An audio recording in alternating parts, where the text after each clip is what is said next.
최근 대한예수교 장로회 합동 전국 목사장로 기도회에서 발표한 설문조사 결과 여성 군선교사 제도 시행에 93%가 찬성 의견을 보냈다고 합니다. 네, 군 선교 분위기와 방향도 많은 변화가 나타나고 있다는 얘기인데요.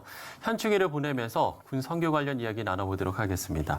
한국 군 선교연합회 김대덕 총무 나오셨습니다. 총무님 안녕하십니까? 네, 안녕하십니까? 네, 안녕하십니까? 자, 여성 군선교사 제도 시행에 93%가 찬성 의견을 보냈다는 소식을 먼저 전해드렸는데요. 사실 현재도 여성 군종 목사 제도가 시행되고 있지 않습니까? 그렇죠. 좀 우리 총무님께서는 어떻게 생각하세요? 여성 군선교사 사역자 증가가 좀 필요하다고 보시나요?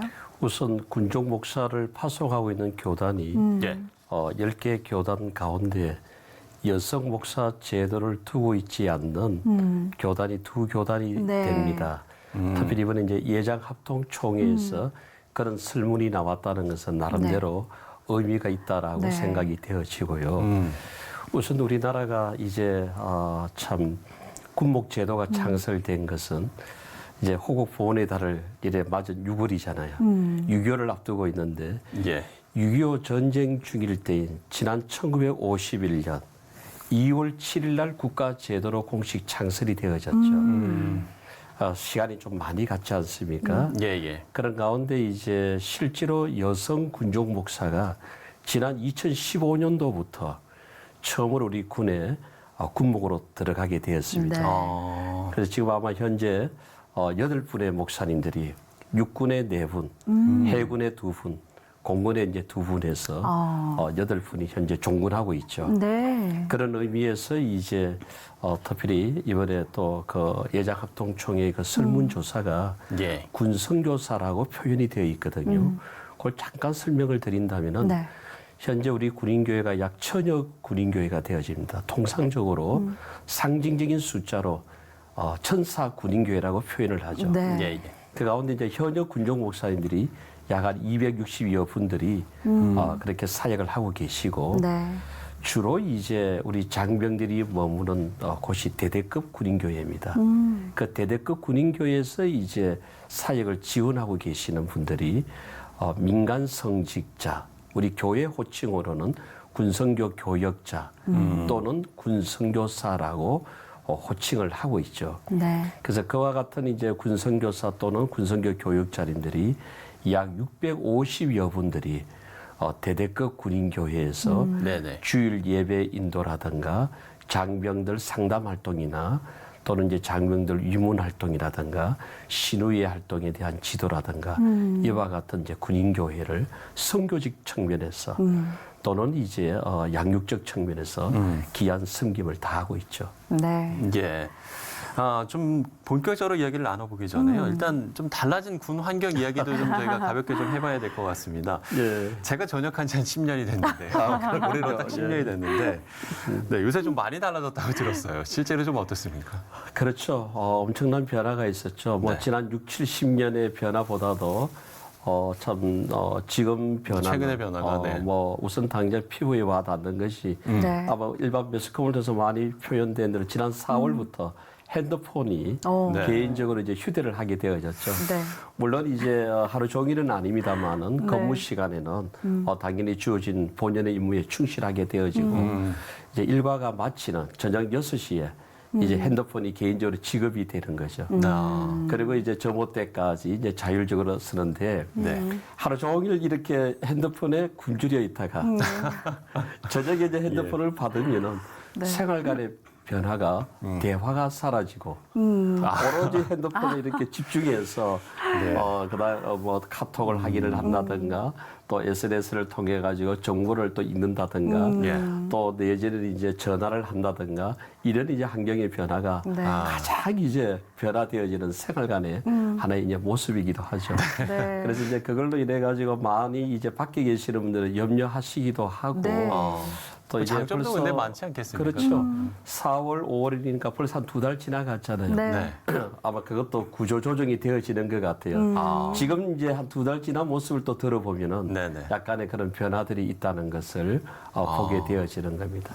어떻게 보면은 군 입대 전에 사회에서도 보면은 핸드폰을 다스리는 젊은이들이 있는 반면에 네. 핸드폰에 중독되는 젊은이들도 그렇죠. 있잖아요. 네. 그와 마찬가지로 이제 군의 환경에 그동안은 이제 핸드폰이 통제되어져 있다가 새로운 것이 자유롭게 사용할 수 있으니까 얼마나 거기에 대해 가지고 호기심 내지는 내가 평소에 늘 애용했던 것이 병력이라는 환경에서 접하게 되니까 얼마나 네. 그런 기대감이 있겠습니까? 네.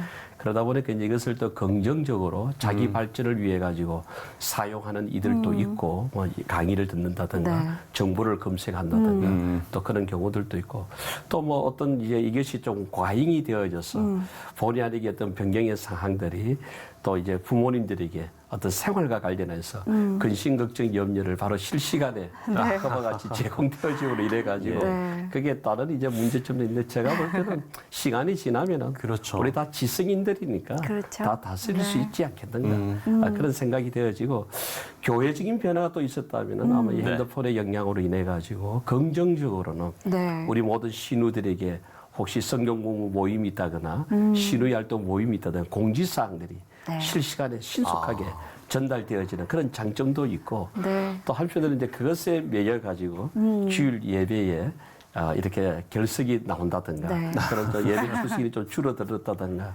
지금은 아마 이렇게 구조 조정이 되어지는 예. 그런 과정이지 않겠는가 그렇군요. 생각이 되어집니다. 네, 장단점이 굉장히 분명한 것 같다는 생각이 드는데요. 예. 네, 뭐 개인 휴대폰을 사용할 수 있게 됐다는 얘기를 했습니다만 이게 국방개혁 2.0에 포함되어 있는 내용이었잖아요. 그렇죠. 그 밖에 또 어떤 내용들이 좀 담겨 있나요? 우선 뭐 우리 국가적인 이것은 하나의 국가 안보 정책인데 네. 국방개혁 2020이라 해서 이제 그 프로젝트가 이제 진행되는 것은 그만큼 우리의 어떤 국력의 신장이죠. 우리나라가 경제 대국 세계 10위권이지 않습니까? 네. OECD 국가가 되어지고 선진 국가로서 지금 상황에 맞는 그러니까 기술 정보라든가 과학이라든가 이런 것이 워낙 어떤 군대에도 첨단적인 어떤 상황으로 그와 같은 무기 개발이라든가 우리 일반 사회를 보면은 요즘 사회 어느 곳을 가든지 간 우리가 다 감시받고 있잖아요. 네. CCTV를 통해서. 그렇죠. 그러니까 과거에는 우리 어떤 장병들이 직접 24시간 초병 근무를 썼다 하면은 지금 이제 장비들이 들어가서 이와 같은 첨단 시스템을 통해서 환경 변화가 왔기 때문에 네. 거기에 맞는 이제 어떤 군의 환경 변화죠. 예를 들면은 지금 이제 우리 사회적인 이제 문제가 되어졌던 저출산의 문제. 그러니까 이제 우리가 선거적인 측면에서 비전 2020 실천 운동이 시작되던 96년 기준으로 보면은 네. 1년에 들어오던 장병들이 37만이었는데 지금은 얼마냐? 25만이거든요. 네. 그만큼 저출산에서 병력 들어오는 숫자 자체가 줄어든 거죠. 네, 네. 그러다 보니까 이제 예를 들면은 이렇게 참 병력을 우리 장병들의 숫자가 줄어든 만큼 또 첨단 무기로 그것을 커버를 한다든가. 네. 그래서 선진과학 군대라는 그런 맥락에서 군의 모든 부대의 통폐합이 이루어지고 또 거기에 따라서 이제 사람의 인력은 줄이는 대신에 이와 같은 과학 군대로 만들게 되어지고 이런 환경의 변화가 이제 실질적으로 군 복무 기간 내 또 우리 병사들 같은 경우는 단축 한 3개월씩 줄어든다든가 그러면 이제 생활 속에서도 핸드폰을 사용을 하고 일과 근무가 딱 맞추면은 저녁 시간은 자율성을 보장을 하고 또 주말에는 이제 외박을 많이 나가고 이런 이제 환경 변화들이 상당히 가고 특별히 월급도 많이 올랐죠. 네, 그야말로 급격하게 이제 변화하고 있는 군 환경에 대한 저희가 이야기들 좀 특별히 거기서 한 가지 더 네. 이제 강조하고 싶은 부분이 요즘 우리 사회 현상도 그래서 그렇잖아요. 소수자들에 대한 의견을 존중하는 인권 중심이라는 그런 이제 부분들도 이제 과거에는 이제 우리가 선거적인 측면에서 볼 때 그야말로 우리 복음적인 사회에서 강건하여 전도도 하지만 요즘은 강건할 수가 없는 그래서 개인이 종교를 가질 자유도 있지만은 종교를 갖지 않을 자유도 보장해 준다는 이런 이제 인권 중시에 그것이 이제 생활 속에서 이제 나타나 있기 때문에 네. 거기에 맞는 선교의 전략도 자연히 변화가 올 수밖에 없죠. 네. 지난해였죠. 연무대교회 봉헌 예배가 있었다고 하는데 어떻게 좀 더 많은 훈련병들이 함께 예배드리고 있습니까? 지금 상황이 좀 어떻나요? 우선 뭐 예배는 그 뭐 잘 아시는 대로 그 예배당 규모 자체가 이제 5,000석이었는데 네. 지금도 이제 변함없이 주일 낮 예배 인원이 평균 이제 약 7,000여 명 내외로 드리고 있습니다. 네. 그러다 보니까 지금 이제 좌석은 5,000석인데 7,000여 명이니까 부족하잖아요. 그렇죠. 그래서 이제 예배는 이제 주일 오전 예배를 2부 예배로 그렇게 해서 나뉘어서 드리기 때문에 한 3,500여 명씩 드리죠. 네. 그렇죠. 여유가 있죠, 좌석. 그러는 이제 앞으로 국방개혁 20 프로젝트가 진행되어져서 야전 신병 교육대가 전체적으로 훈련소로 통합이 되어지게 되면은 그때는 이제 한 부 예배 드릴 때마다 5,000명 이상씩 한 몇 부 예배를 드려야 되지 않겠는가 네. 그런 사항이고 여무대교의 새로운 시스템 환경 자체가 우리 현재 젊은이들에게 맞추어서 쉽게 오디오 시스템이라든가 또는 비디오 시스템이라든가 또는 이런 조명 시스템들이 네. 선교 문화 공연을 비롯하여서 이런 이제 첨단 시스템으로 되어져 있기 때문에 그것이 상당히 보이지 아니하는 네. 그 알파 요인으로 그렇게 기여가 되어지고 있습니다. 네, 네. 그렇군요. 아까 잠시 천사교회라는 말을 또 하기도 하셨는데 현재 좀 군대 내에 있는 군인교회 수가 좀 정확하게 어떻게 되나요? 제가 조금 전에 말씀드린 바대로 하나의 어떤 그 천사 군인기는 상징적인 고유명사라고 보시면 되겠습니다. 네. 매년 보면 이제 군인교회 숫자에 대한 것이 이제 통계로 나오게 됩니다.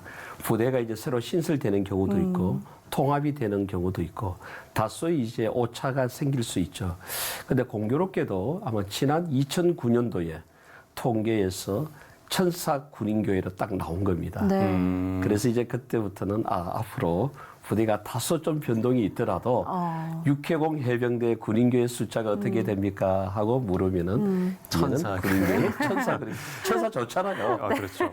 그래서 우리 일반 이제 성도님들도 육해공 해병대 장병들 위해서 기도할 때 천사 군인교를 위하여 천사 군인교를 섬기는 군종 목사님들, 네. 천사 군인교를 섬기는 군성교 교육자님들, 오늘 우리 시체를 방송을 듣고 보고 계시는 시청자님들도 호국 보호의 달을 맞아 천사 군인교회 주의 은혜로 임재하여 주옵소서 그렇게 기도해 주셨으면 좋겠네요. 입에 딱 달라붙는 것 같습니다. 네, 그렇습니다. 예. 천사군인교회. 군성교하면 진중 세례를 또 빼놓을 수가 없을 텐데 현재 그렇죠. 좀, 예. 잘 진행이 되고 있나요? 은혜 가운데 이건 하나님의 그야말로 특별하신 섭리입니다. 네. 이 땅에 지구촌에 약 한 200여 나라가 있지만은 이렇게 군대 내에서 마음껏 전도하고 또 그 전도된 결실로 성부 성자 성령의 이름으로 세례를 집례하는 나라는 대한민국 군대밖에 없거든요. 세계 최고 선진국가를 미국 군대에서 찾아볼 수 없는 일입니다. 우리가 참 복음서에도 보면은 베드로 사도가 참 한 번에 3,000명 세례 줬다 그러잖아요. 우리 대한민국 군대는 뭐 3,000명은 매달 그렇게 이루어지고 있습니다. 네. 있는데 잠시 한번 우리가 이것을 조금 거슬러 올라가 보면은 지난 이제 70년대에 한국 교회적으로 제1차 진중 세례 운동이 있었어요. 네. 그때 74년대 육군 24단 신병 교육대에서 한 번에 3,400여 명 세례 침례가 이루어졌던 적이 있습니다. 그때를 이제 1차 세례 운동이라 그러고 지난 1990년이죠. 88 올림픽 지난 다음에 한국 교회가 사실 일반 교회가 불신자 전도가 어려운 시점에 접어듭니다. 20세기 말에. 이는 교회사적으로 대단히 의미가 있습니다. 네. 그런 이제 일반 교회가 불신자 전도가 어려워지고 있을 그때 바로 90년부터 육군 훈련소에서 바로 진중 세례 운동이 시작이 되어집니다. 그 진중 세례 운동이 지금까지 그러니까 29년 차 육군 훈련소의 그 진중 세례 사역이 이것이 육해공 해병대 정군으로 확산이 되어졌죠. 그래서 통계적으로 보더라도 그 사실로 인해 가지고 지난 29년 동안에 군에서 특별히 젊은 청년들 군대 아무나 가는 곳 아니잖아요. 국가 공인 그야말로 선발된 엘리트 청년들이 군에 가서 복음을 듣고 자원하여 세례받은 인원들이 통계적으로 약 450만 명입니다. 이걸 이제 연평균으로 보면은 약 15만 5천여 명이 네. 이와 같은 이제 결실이 맺어지고 있는 거죠. 그 부분이 어떤 열매로 나타났느냐 하면은 지난 이제 2017년도에 우리나라 정부 통계청에서 10년 주기로 한 번씩 종교인 수를 조사를 합니다. 예, 예. 그러니까 2006년부터 2015년까지 네. 10년 동안의 종교인 수 조사의 결과가 2017년 12월 달에 발표를 했는데 네. 정부 수립 이래 최초로 기독교인 수가 1위가 되어집니다. 그동안은 이제 전통 종교였던 불교가 매번 조사할 때마다 당연시 1위였던 거였었죠. 예, 예. 그런데 이제 기독교인 수가 그때 조사에서는 123만이 증가한 것으로 나옵니다. 그것을 이제 우리가 교계적으로 이제 우리 사실 뭐 목회자님들 다 아니 일반 교회들은 지금 전도가 안 되는데 이게 어떻게 1위가 되어지느냐. 그때 이제 우리 군성연합회 차원에서 그 내용들을 한번 분석을 해봤을 때 네. 2006년에서 15년까지 같은 기간에 군에서 복음을 듣고 전도되어지고 세례받은 인원들이 통계적으로 약 160만입니다. 그래서 이것은 바로 한국 교회가 초교파적으로 진중 세례를 열심히 섬겨온 결과의 열매이다.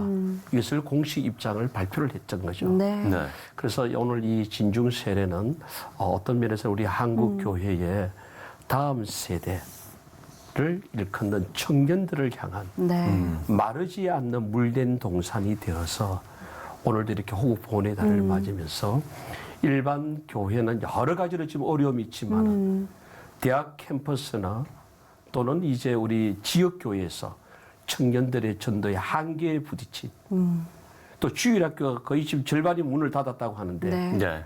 유일하게 오늘 군대에서는 이와 같은 전도 사역, 그것도 청년 전도 사역이 네. 진행되고 있다는 것에 대해서 특별히 무한 감사하고 이 일을 위해서 그동안의 교회와 또 교단 차원에서 성도님들이 기도하여 주시고 물질로 섬겨주셨던 거 정말 이거는 헛되지 않았다. 이게 마르지 않는 그 물된 동산을 오늘 이 시간을 통하여서 감사하는 마음을 담아서 이 시간에 말씀드릴 수 있어서 더 감사합니다. 네, 그렇군요.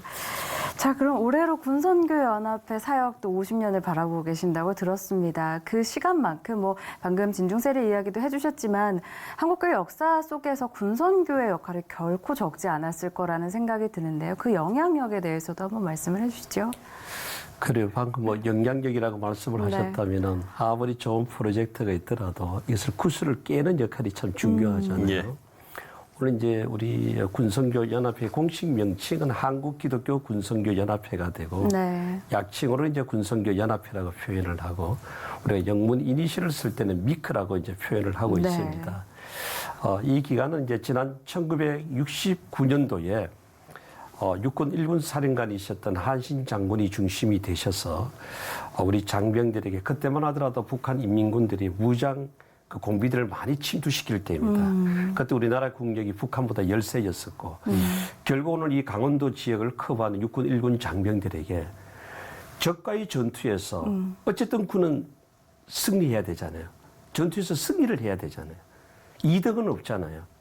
그래서 오늘 그와 같은 열세적인 부분을 극복할 수 있는 건 정신전력이다.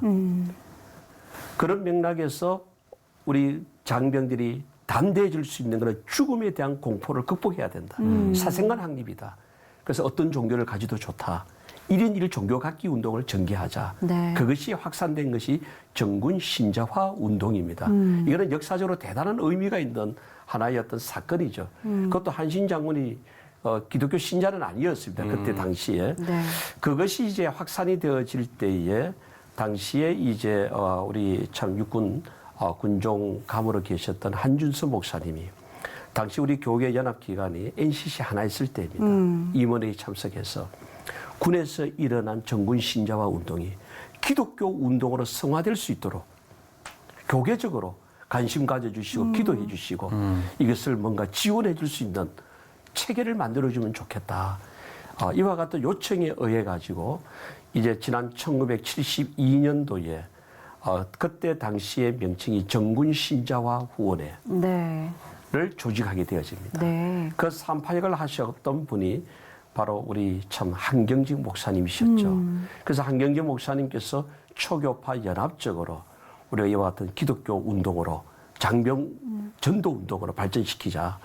그렇게 해서 이제 영락교회가 중심이 되어져서 이와 같은 이제 출발이 되어졌는데 벌써 금년이 이제 47주년을 맞아서 네. 48년이 됐죠. 현재는 이제 우리 본회 대표자로는 이제 우리 소망교회 원로 목사님 되시는 곽선희 목사님께서 지난 1988년 사단 법인체가 되면서 지금까지 참 귀한 봉사의 섬김을 지도자의 리더십을 그렇게 발휘를 해주고 이제 계시는데 네. 조금 전에 이제 영향력이라는 말씀을 하셨잖아요. 그래서 어떻게 보면은 군에 딱 들어가면은 군엔 4대 종단이 있습니다. 기독교, 천주교, 불교, 원불교. 네. 네. 쉽게 표현하면은 군에 딱 입소를 하잖아요. 예배당으로 가느냐, 성당으로 가느냐, 법당으로 가느냐, 교당으로 가느냐. 그 갈림길입니다. 우리 조금 신앙적으로 표현한다면은 진짜 천국으로 가느냐, 그렇지 않게 되느냐는 이런 이제 상황 구조 속에 있는데 네. 이때에 이제 우리가 군종 목사를 파송하고 있는 교단이 10개 교단입니다. 타 종단은 원톱 시스템입니다. 종단 자체가 하나이기 때문에. 우리 기독교 이제 10개 교단이다 보니까 교단의 어떤 그 상황들이 또 다르지 않습니까? 네. 그래서 교단마다도 이제 후원회가 있고 또는 위원회가 있고 이렇게 지원들 하고 계시는데 상황에 따라서는 정책적인 면이라든가 또 기독교 종단의 근익을 지키는 일들이라든가 또는 이제 연무대 교회 예배당 건축 같은 대형 프로젝트들 또 진중 세례 운동에 대한 이런 내용들을 하나의 이것을 구슬을 깨어서 기독교 종단이라는 차원에서 역할을 하도록 하는 그와 같은 컨트롤 타워 역할을 하는 곳이 바로 군선교 연합회이죠. 종단 네. 대표 기관으로서 어떻게 보면 기독교 연합 군종 교구의 역할을 하고 있는 거죠. 그런 부분에서 이제 바로 지금에 와서는 우리 참 이 군대 내에서 청년들을 전도하는 그 사역을 기독교 종단이라는 차원에서 네. 군종 목사를 파송하고 있는 10개 교단과 함께 하나가 되어져서 한 목소리를 내면서 한 정책을 갖고 한 방향으로 목적 지향적으로 사역해 가도록 그러와 같은 이끌어가는 그 역할이 이제 군선교연합회에서 초교파적으로 이루어지고 있습니다. 네. 예, 그렇군요. 참 다음 세대 사역이 중요해지는 시기인데 네.